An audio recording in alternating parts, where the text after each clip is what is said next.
warahmatullahi wabarakatuh.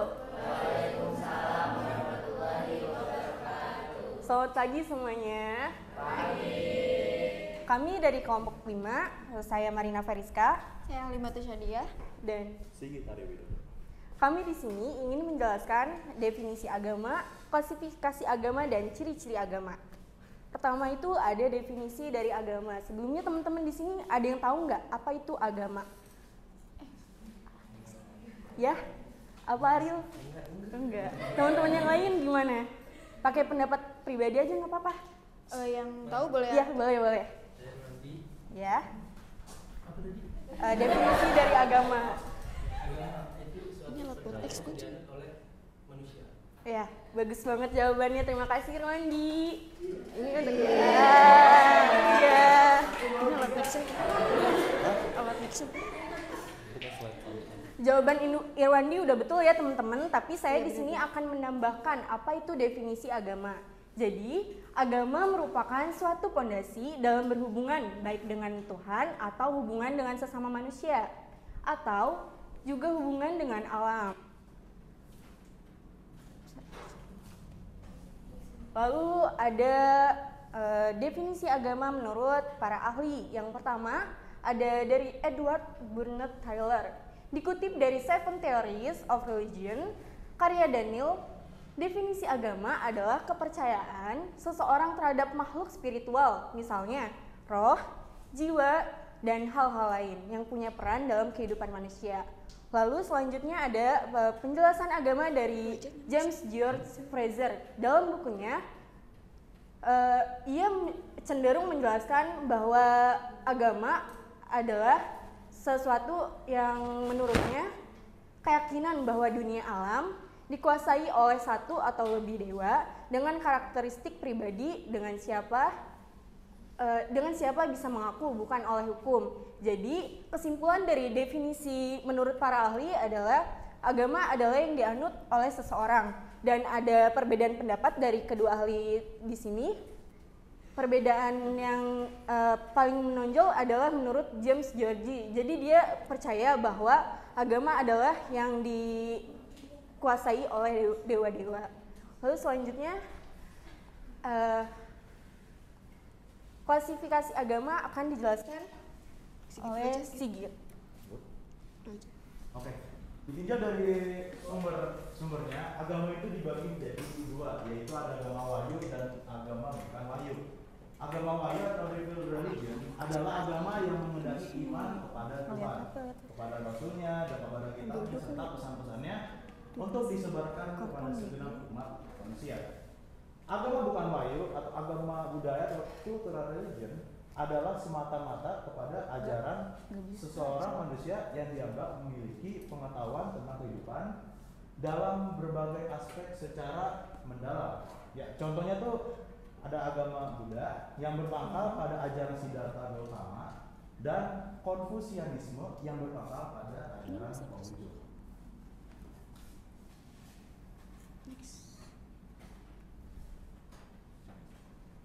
Nah, ini tuh jadi ada perbedaannya dari agama wahyu dan agama bukan wahyu. Yang pertama tuh agama wahyu itu berpokok pada konsep keesaan Tuhan, kemudian beriman kepada nabi, kitab suci sebagai sumber terbaik dan buruk, lahir di Timur Tengah, dan juga memberikan arahan yang jelas, lengkap baik aspek spiritual maupun material. Untuk agama bukan wahyu, tidak berpokok kepada keesaan Tuhan, tidak beriman kepada nabi, tidak bergantung pada kitab suci, lahir di daerah-daerah yang bawa pengaruh ras Semitic, lebih menitik beratkan pada aspek spiritual saja atau aspek material saja. Oke, tunggu teman-teman, jangan pada ini bengong ngerti atau malah bingung nih sama penjelasan dari Sigit. Oh, paham ya berarti ya, bisa dilanjut dia. Oke, baik. Lagi.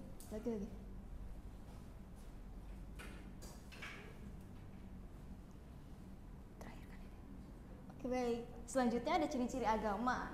Ciri-ciri agama itu yang pertama ada memiliki Tuhan atau sesuatu yang disembah. Tuhan bisa diartikan sebagai sesuatu yang dipercaya oleh manusia sebagai pencipta dan pengatur segala kejadian di alam semesta. Dan yang kedua ada memiliki kitab atau tuntunan hidup. Ciri-ciri agama yang selanjutnya adalah terdapat kitab atau tuntunan hidup yang menjadi pedoman manusia dan penganutnya untuk melakukan segala sesuatu dalam kehidupannya. Baik, lanjut. Yang ketiga ada memiliki pemuka agama. Nah, setiap agama itu pasti memiliki pemuka agama ya. Pemuka agama itu diartikan sebagai orang yang memahami secara benar atau ahli dalam agama tersebut. Lalu adanya ritual. Jadi setiap agama itu pasti memiliki ritual seperti ibadah, seperti sholat ya. Kita sebagai umat Islam pasti memiliki ibadah wajib. Lalu ada kegiatan yang dipersembahkan dalam beragama dan beberapa kegiatan yang dipersembahkan kepada sang kuasa. Seperti kita umat Islam ada ibadah kurban ya, jadi kita memberi tiap tahun pasti ada kurban begitulah. Oke, baik, lanjut. Syarat agama.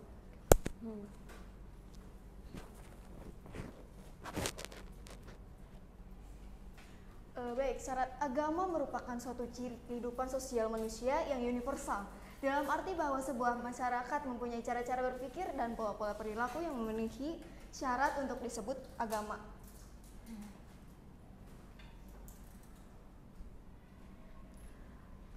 Berikut adalah syarat-syarat agama, yaitu yang pertama harus memiliki Tuhan yang disembah.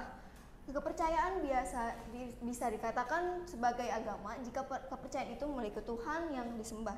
Jika kepercayaan tidak memiliki Tuhan, maka kepercayaan tersebut tidak bisa dikatakan sebagai agama. Lalu harus memiliki nabi, harus memiliki rasul, dan harus memiliki kitab suci. Dan yang terakhir harus memiliki umat. Umat inilah yang kemudian menjadi salah satu juga penentu keyakinan sebagai agama.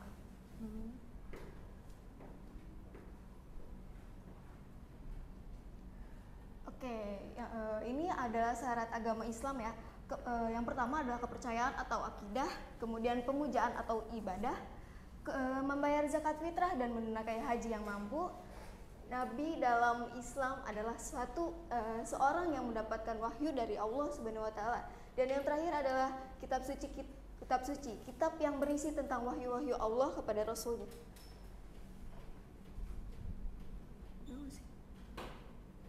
Oke, kesimpulan dari penjelasan saya, Sigit dan Dia adalah bahwa sejumlah fungsi agama yang telah dikemukakan sedikitnya ada dua hal pokok, yaitu agama merupakan suatu cakrawala tentang dunia yang tidak terjangkau manusia, dalam arti ketika deprivasi atau rasa kehilangan diri dan frustasi dapat dialami sebagai sesuatu yang memiliki makna.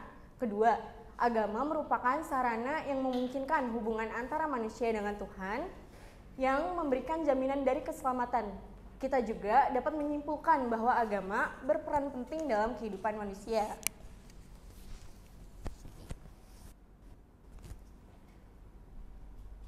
Peran Islam dalam kehidupan adalah sebagai kumpulan informasi yang berasal dari Allah Subhanahu wa taala, bertujuan untuk mengesahkan Tuhan dan menjadikan manusia sebagai makhluk yang beradab dan berbudi luhur, sebagai penuntun umatnya pada jalan yang benar, sebagai rambu-rambu atau aturan dalam hidup, berperan sebagai peningkat etos kerja dalam kehidupan, mengendalikan dan mengarahkan penggunaan teknologi untuk kepentingan manusia. Sampai sini ada yang ingin ditanyakan teman-teman? Ada yang ingin bertanya?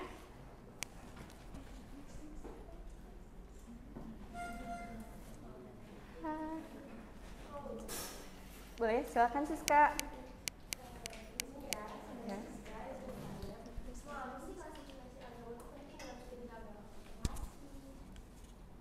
Ya, sama-sama. Kenapa klasifikasi penting dalam studi agama? Karena setiap agama memiliki ciri, memiliki fungsi, dan memiliki peran tersendiri. Dalam agama Islam memiliki klasifikasi tersendiri.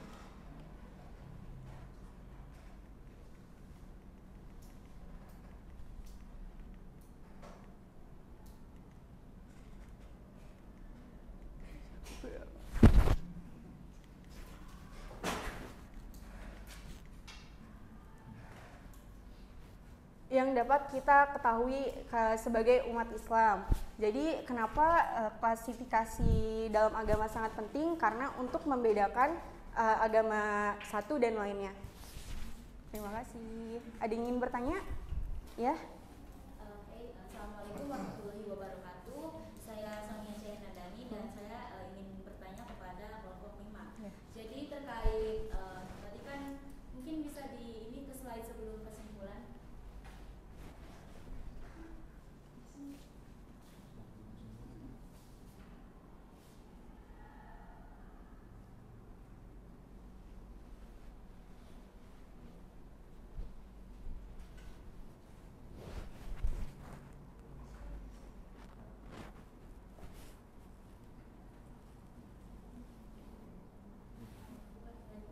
Sebelum kesimpulan.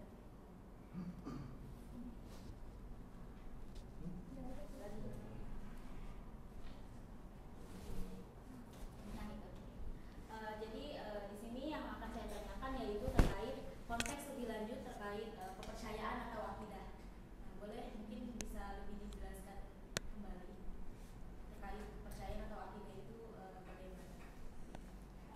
Dalam agama Islam, kepercayaan atau akidah mengapa masuk ke syarat agama Islam? Karena setiap umat Islam harus memiliki akidah yang baik dan kepercayaan yang kuat terhadap Tuhan Yang Maha Esa. Akidah yang baik ini seperti menjalani sholat 5 waktu, mengikuti puasa wajib, dan lain-lain. Begitu Sania. Kurang? Cukup. Terima kasih. Ya teman-teman ada yang ingin bertanya? Ya silakan dia. Assalamualaikum warahmatullahi wabarakatuh. Assalamualaikum warahmatullahi wabarakatuh. Saya Syabira Sifa Al-Rusna dari kelompok 10 ingin bertanya, tapi ini maaf kalau agak sensitif ya. Ya. Situ kan tertera agama adalah kepercayaan seseorang terhadap makhluk spiritual, misalnya roh, jiwa, dan hal-hal lain yang mempunyai peran dalam kehidupan manusia.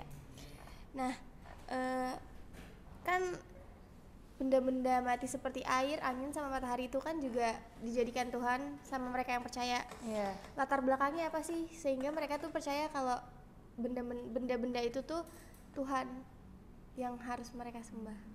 Alasannya tuh apa gitu? Makasih. Sama-sama. Untuk menjawab pertanyaan Syabira, kenapa sih mereka yang percaya bahwa roh, jiwa, dan benda seperti itu dipercaya sebagai Tuhan? Jadi ini masih ada sangkut pautnya sama kelompok sebelumnya, yaitu penjelasan tentang dinamisme. Mereka yang percaya bahwa hal-hal tersebut dianggap Tuhan, dianggap sakral, karena hal-hal tersebut dianggap luar biasa, memiliki kemampuan untuk mengendalikan hidup manusia. Begitu Sabira. Oke, terima kasih. Perkenalkan, nama saya Khairunisa. Saya dari kelompok 7. Saya ingin bertanya kepada kelompok 5. Bagaimana agama dapat beradaptasi dengan perkembangan ilmu pengetahuan dan perubahan sosial dalam masyarakat modern? Oke, untuk pertanyaan dari Khairunisa ya. Tadi pertanyaannya?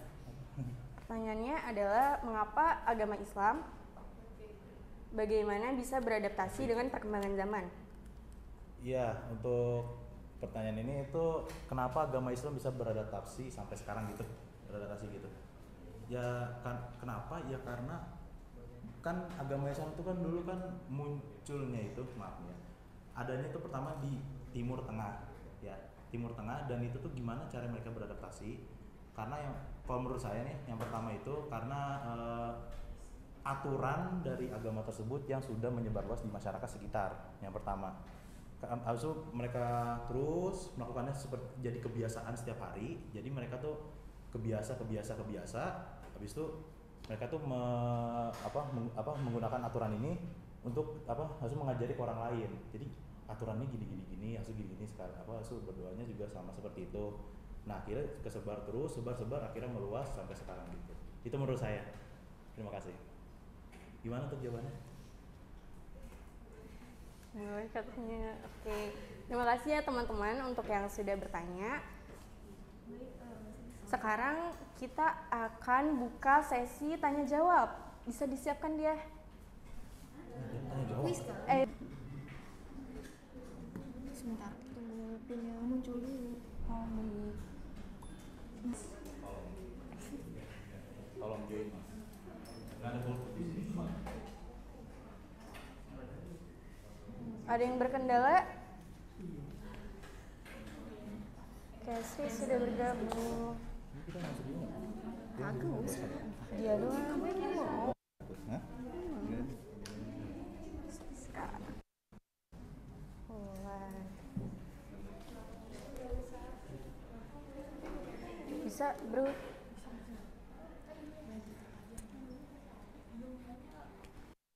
Kebanyakan yang nanya. Kirai bisa, Kirai.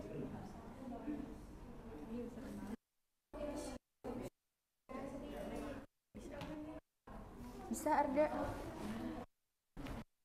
Kendala login nggak? Wah, baru 17 nih. Ayo teman-teman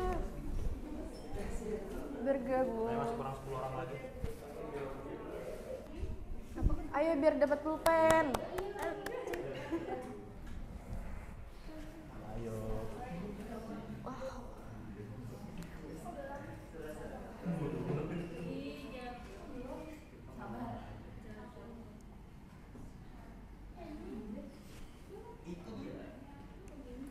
Ayo, kita dikasih waktu 20 detik untuk menjawab. Nggak bisa gitu. Saya dijawab teman-teman.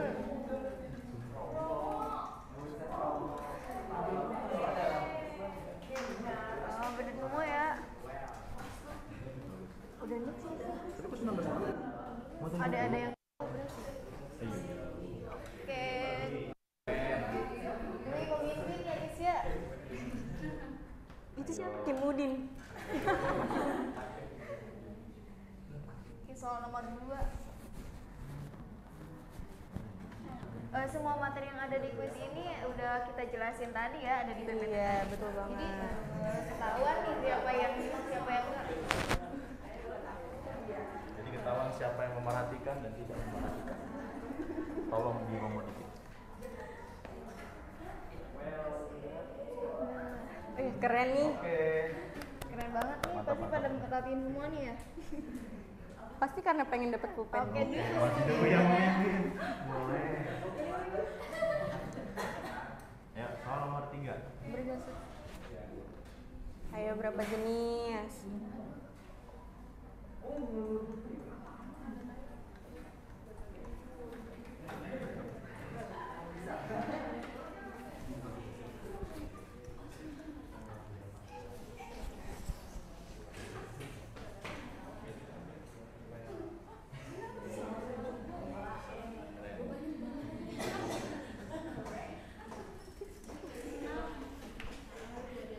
Wah, Dwi. Lanjut.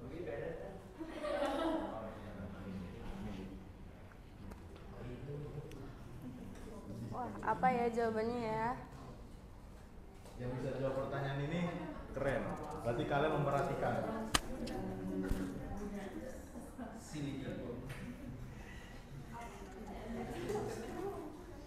Ya dijawab teman-teman. Sifat 14 yang jawab 17. Wih, 13. Keren. Oke, 2 pertanyaan lagi ya? Iya. Si Dwi masih memimpin, Dwi. Lanjut untuk Keren, soal Dwi. nomor 5.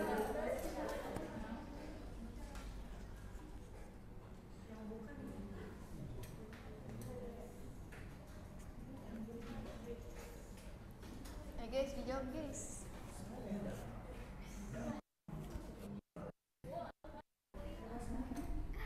Oke, satu pertanyaan terakhir ya. Satu pertanyaan terakhir. Satu pertanyaan terakhir untuk menentukan siapa nih yang dapat pulpen.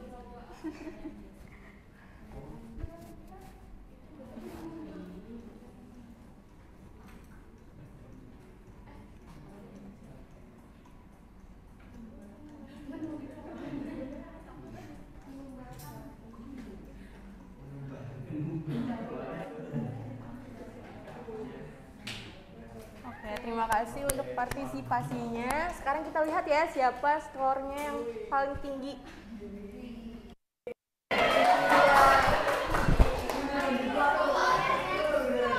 Tapi pulpennya tinggal 2. Maju ke depan. Yuk Dwi bisa maju ke depan Dwi. Dwi sama Hakim boleh maju ke depan. Ya Nika maaf ya tinggal 2. Oke. Terima kasih udah menyimak. Yang lain bukannya salah tapi kurang tepat ya. Kurang tepat Ini sama kurang untuk cepat Hakim aja. dan ini untuk Dwi. Terima kasih. Keren, hebat. Tepuk tangan dong.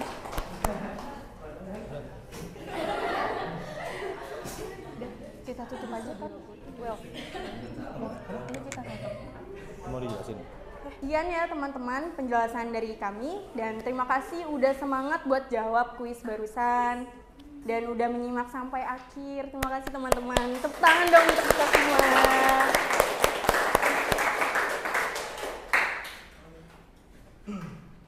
Oke, sekian dari presentasi dari kelompok kami. Semoga presentasi dari kelompok kami bisa bermanfaat dan selamat buat yang dapat hadiah dan bisa menjawab kuis ini. Dan jangan iri buat teman-teman yang gak dapet, karena awal bukanlah akhir. Kalian bisa mencoba lagi, tapi gak apa-apa. Oke, sekian dari kelompok kami. Mohon maaf bila ada kata yang salah. Wassalamualaikum Warahmatullahi wabarakatuh.